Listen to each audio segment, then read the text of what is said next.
Hi everyone, welcome to Padma's Commerce and Accounting classes. ఈరోజు accounting concepts and conventions గురించి తెలుసుకుందాము. So accounting concepts and conventions అంటే మనం accounts యొక్క process yesterday క్లాస్లో మనం నేర్చుకున్నాం కదా.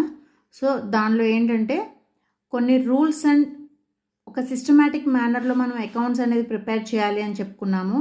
ఆ సిస్టమాటిక్ వే ఏంటి, so A rules A concepts and conventions మనం ఫాలో అవ్వాలి అనేది ఈరోజు క్లాస్లో డిస్కస్ చేసుకుందాము. సో టోటల్ కాన్సెప్ట్స్ వచ్చేసరికి 10 కాన్సెప్ట్స్ ఉంటాయండి. కన్వెన్షన్స్ అనేవి 4 ఉంటాయి. ఓకే, ఇవి కన్వెన్షన్స్. సో ఇవి కాన్సెప్ట్స్. ఈ కాన్సెప్ట్స్ ఏంటి అనేది ఫస్ట్ మనం నేర్చుకుందాము. ఓకే, ఫస్ట్ కాన్సెప్ట్ ఏంటంటే business entity concept.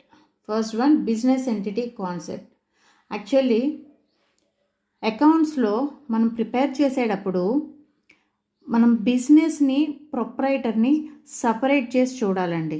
That means sole proprietorship కానీ పార్ట్నర్షిప్ ఫర్మ్లో కానీ బిజినెస్ అండ్ ఓనర్ సేమ్గా చూస్తాము, కానీ ఇక్కడ మనము సేమ్గా చూడకూడదు. సపరేట్ ఎంటిటీ అంటే బిజినెస్ అనేది సపరేట్ లీగల్ ఎంటిటీ కింద మనం చూడాల్సి ఉంటుంది.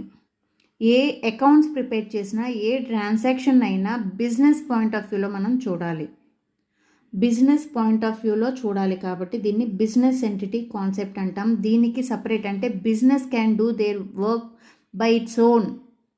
ఓకే, మనం బిజినెస్ని సపరేట్గా చూడాలి. సో ప్రొప్రైటర్ని సపరేట్గా చూడాలి. He's the promoter, proprietor is the promoter, but business అనేది సపరేట్ కాన్సెప్ట్.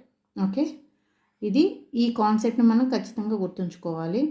నెక్స్ట్ వన్ వచ్చేసరికి గోయింగ్ కన్సర్న్ కాన్సెప్ట్ అండి. దట్ మీన్స్ బిజినెస్కి ప్రమోట్ చేసిన తర్వాత అతను బిజినెస్ని కీప్ ఆన్ కంటిన్యూ అవుతుందనే కాన్సెప్ట్తోనే మనం బిజినెస్ యొక్క ట్రాన్సాక్షన్స్ను డీలింగ్స్ అన్నీ చేయడం జరుగుతుంది.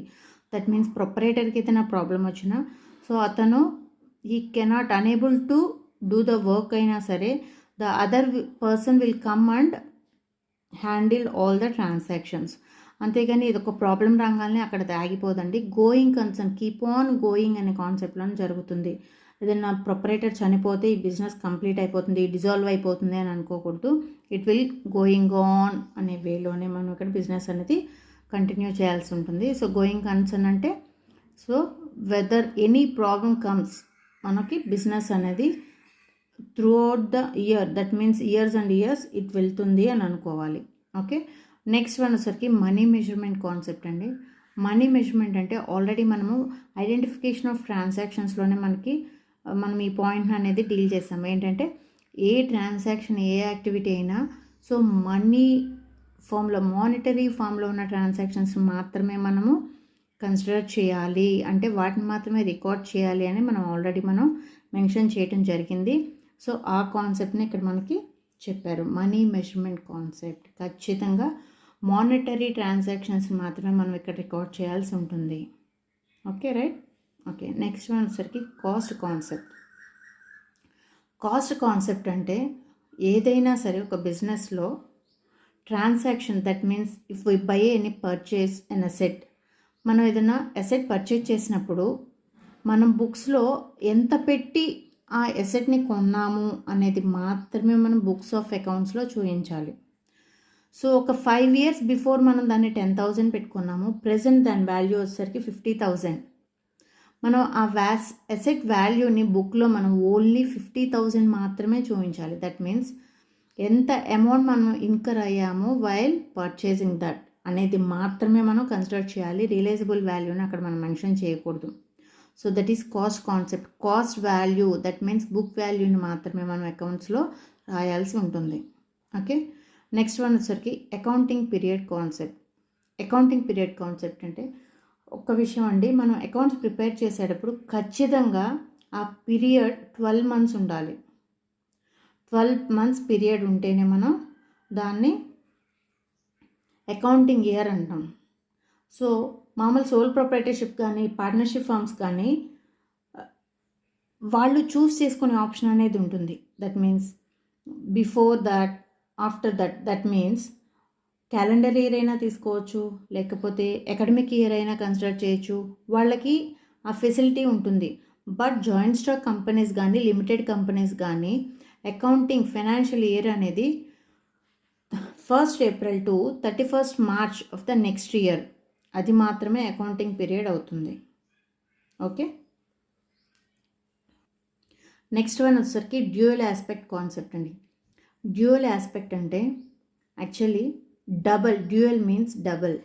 ఏ ట్రాన్సాక్షన్ తీసుకున్నా, ఏదైనా ట్రాన్సాక్షన్ ఎంటర్ చేయాలన్నా సో దానికి 2 ఆస్పెక్ట్స్ ఇన్వాల్వ్ అయి ఉంటాయండి. Any transaction should have 2. That means ఒకటి డెబిట్, ఒకటి క్రెడిట్, 2 ట్రాన్సాక్షన్స్ అనేవి 2 ఆస్పెక్ట్స్ అనేవి ఉంటాయి ఎనీ ట్రాన్సాక్షన్. సో మనం అప్పుడు ఏం చేయాలంటే, మనము ఏ ట్రాన్సాక్షన్ తీసుకున్నా దానిలో ఉన్న 2 ఆస్పెక్ట్స్ని ఎంటర్ చేయాల్సి ఉంటుంది. It's a compulsory. Okay, any transaction, ఒక డెబిట్ ట్రాన్సాక్షన్, ఒకటి క్రెడిట్ ట్రాన్సాక్షన్ ఉంటుంది. What is debit, what is credit అనేది మనం డబుల్ ఎంట్రీ సిస్టమ్ క్లాస్ నేర్చుకున్నప్పుడు మనం తెలుసుకుందాం ఇన్ డీటెయిల్డ్గా. సో ఏ ట్రాన్సాక్షన్కైనా 2 ఆస్పెక్ట్స్ అనేది ఎంటర్ చేయాలి అనేది మాత్రం గుర్తుంచుకుంటే సరిపోతుంది ఇక్కడ కాన్సెప్ట్స్లో. Okay right. Next one realization concept. Realization concept means ఇప్పుడు ఏదైనా ఒక బిజినెస్ చేస్తున్నప్పుడు ఫస్ట్ మనం దేనికైతే అగ్రిమెంట్ చేసుకొని ఒక సేల్ కానీ పర్చేస్ కానీ చేస్తున్నామో ఆ అగ్రిమెంట్ని ఖచ్చితంగా మనం ఫాలో అవ్వాల్సి ఉంటుంది. ఫర్ ఎగ్జాంపుల్, ఇప్పుడు 31st Marchన మనము ఒక సేల్ చేసాము. ఆ సేల్ 10,000కి మనం సేల్ చేసాము. సో మనం సేల్ చేసింది పర్టికులర్ వాళ్ళు ఎక్కడైతే మనకి బయ్యర్ దగ్గరికి వెళ్ళేసరికి మనకి 2 days టైం పడుతుంది. సో అప్పుడు దాని వాల్యూ అనేది ఇంక్రీజ్ అవుతుంది. ఇంక్రీజ్ అయినా సరే మనము ఏదైతే రియలైజబుల్ అగ్రిమెంట్ వాల్యూ ఉందో దాన్ని మాత్రమే మనం కన్సిడర్ చేసి మనం బిజినెస్ చేయాలి. కానీ ఈ వాల్యూ రేజ్ అయింది, నాకు అంత పేమెంట్ ఇవ్వమంటే it's not a right. So మనం రియలైజేషన్ కాన్సెప్ట్ అనేది ఫాలో అవ్వాల్సి ఉంటుంది. ఓకే అండి. ఓకే, నెక్స్ట్ వన్ వచ్చేసరికి మ్యాచింగ్ కాన్సెప్ట్.